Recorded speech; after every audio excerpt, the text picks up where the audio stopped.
आप सभी पर कान्हा जी की कृपा सर्वदा बनी रहे। बड़मावस की पूजा और व्रत कथा। ज्येष्ठ मास की कृष्ण पक्ष की अमावस्या को वट सावित्री अमावस व्रत किया जाता है, जो स्त्रियों का महत्वपूर्ण पर्व है। बड़मावस व्रत मूलन सौभाग्यवती स्त्रियां करती हैं। फिर भी सभी प्रकार की स्त्रियां कुंवारी, विवाहित, विधवा, कुपुत्रा, सुपुत्रा आदि इसे करती हैं। इस व्रत को करने का विधान ज्येष्ठ मास की अमावस्या को है। इस दिन वट, बड़ या फिर बरगद का पूजा की जाती है। इस व्रत को स्त्रियां अखंड सौभाग्यवती रहने की मंगल कामना से करती हैं। बात करते हैं बड़मावस की पूजा विधि।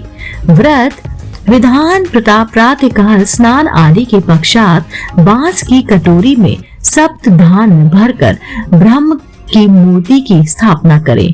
ब्रह्म के वाम पार्श्व में सावित्री की मूर्ति स्थापित करें।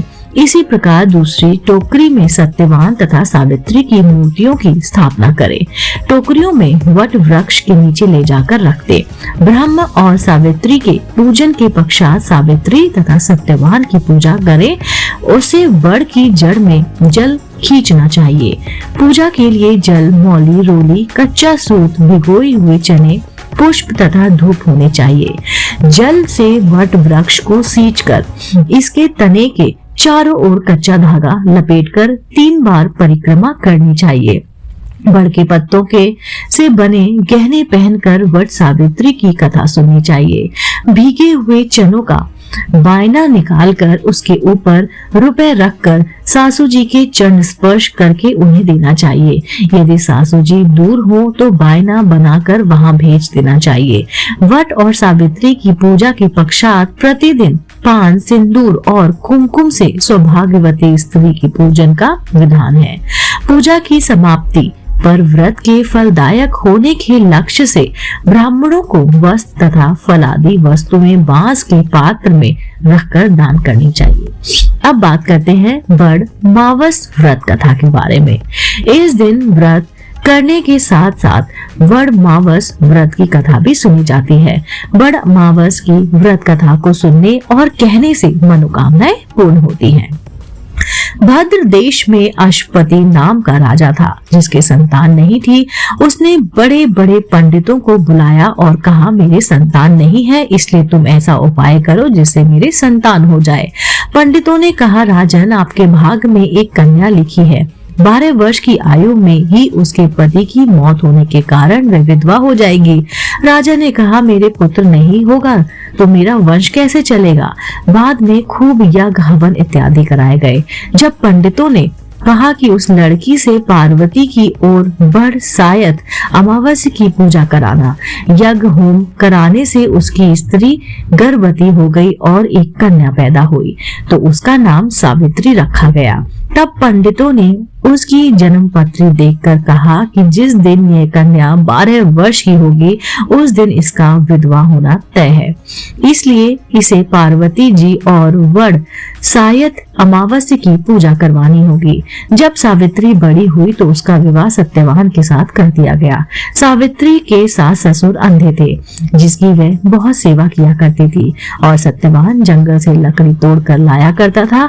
और सावित्री को मालूम था कि जिस दिन 12 वर्ष की वह होगी उस दिन मेरे पति की मृत्यु हो जाएगी।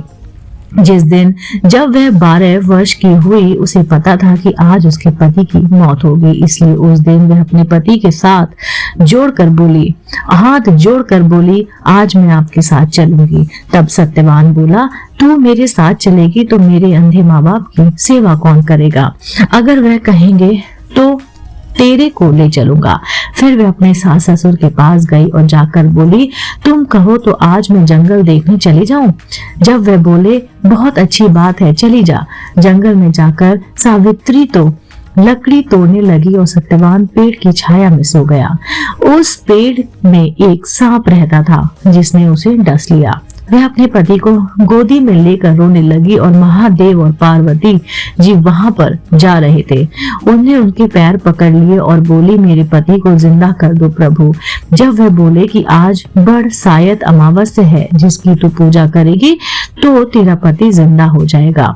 फिर वह खूब प्रेम से बड़ की पूजा करने लगी। बड़ के पत्तों का गहना बनाकर पहना, जो कि हीरे मोती से हो गए।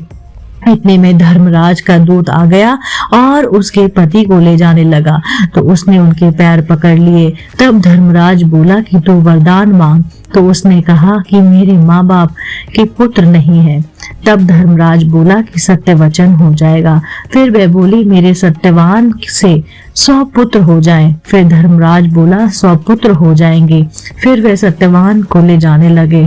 तब सावित्री बोली कि हे महाराज, आप मेरे पति को ले जाएंगे तो पुत्र कहाँ से होंगे? फिर धर्मराज बोले हे सती, तेरा सुहाग तो नहीं था, परंतु बड़ शायद अमावस्या करने से और पार्वती जी की पूजा करने से तेरा पति जीवित हो जाएगा। और सारे में ढिंडोरा पिटवा दिया कि कहते सुनते जेठ की अमावस्या आएगी तब बड़ की पूजा करना और बड़ के पत्तों का गहना बनाकर पहनना और मायना निकालना। हे महाराज, जैसे बड़ शायद अमावस्या के सावित्री को सुहाग दिए, उसी प्रकार सबको देना। जो भी इस कहानी को कहता है, सुनता है, उसकी सब मनोकामनाएं पूर्ण होती है। आपको बड़ मावस की जानकारी पसंद आई होगी तो आप मेरे चैनल आध्यात्मिक कहानियों को तुरंत से लाइक कीजिए, शेयर कीजिए और सब्सक्राइब कीजिए। मैं आपको मिलती हूँ जल्दी से चैनल पर नई रोचक जानकारी और कहानी के साथ। आप देख रहे थे आपका अपना पसंदीदा यूट्यूब चैनल आध्यात्मिक कहानियाँ।